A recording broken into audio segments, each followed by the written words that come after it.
Lost Odyssey is an RPG that's a little bit difficult to review. It seems that RPGs on the Xbox 360 have gotten a bad reputation for being mediocre in both story and gameplay. As well, most of them struggle to break free from sales obscurity. The other Mistwalker release, Blue Dragon, seems to fit this description quite well. Many 360 gamers had an Xbox during the last generation and an N64 before that, so slow progressing RPGs barely cut it. Even I have to admit that watching a 25-minute cutscene somewhat defeats the purpose of playing a video game. But as an exception, we have Lost Odyssey. While it's not a perfect game, it serves a very specific purpose and can really become quite the time sink.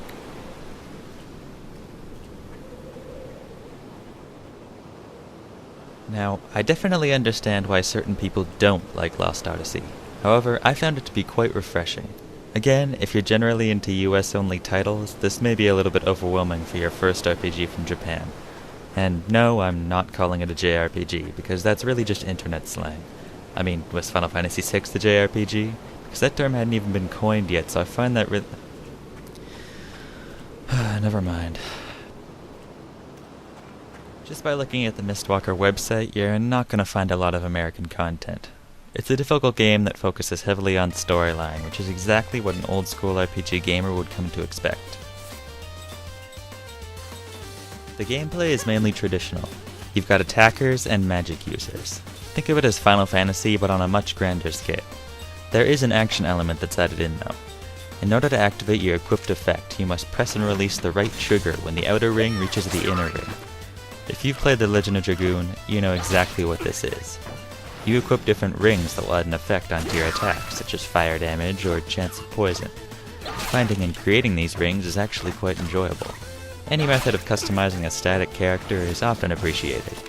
On the other side, sometimes having to choose which elements to use can be confusing. Having to use fire magic on wind enemies barely makes any sense at all.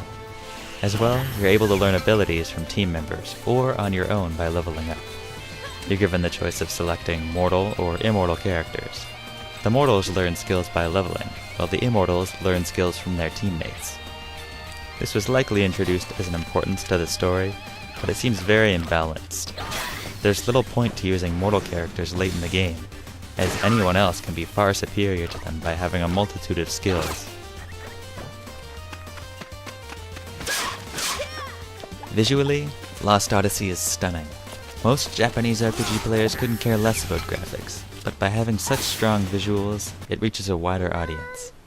The characters' expressions are all powerful and realistic, and there are key differences to each model. It's not just the same character 10 times over with new hair. Now, each time a battle begins, you may notice a slight frame rate drop that lasts about 1 to 2 seconds. But just think of it as an animated loading screen. When it happens, the action hasn't even started yet, and you're usually not paying any attention. The quality of the audio in Lost Odyssey is immaculate. The voice acting is top-notch, and the characters sound like actual voice actors rather than uncharismatic drones.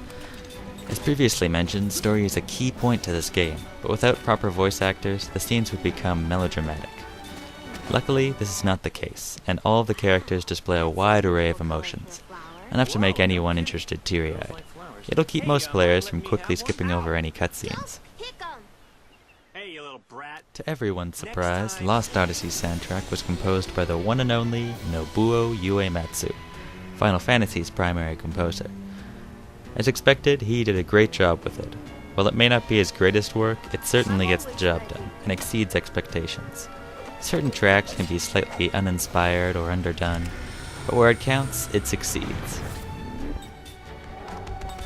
To end this review, I'll say that Lost Odyssey brings a lot to the table. It's not the greatest RPG of all time, but it's definitely worth most gamers' time. There are multiple additions that add length as well, such as the battle arena, treasure hunts, achievements, or downloadable content.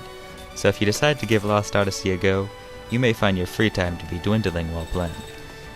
It may not be the shining beacon of role-playing on the 360, but it'll sure keep you satisfied.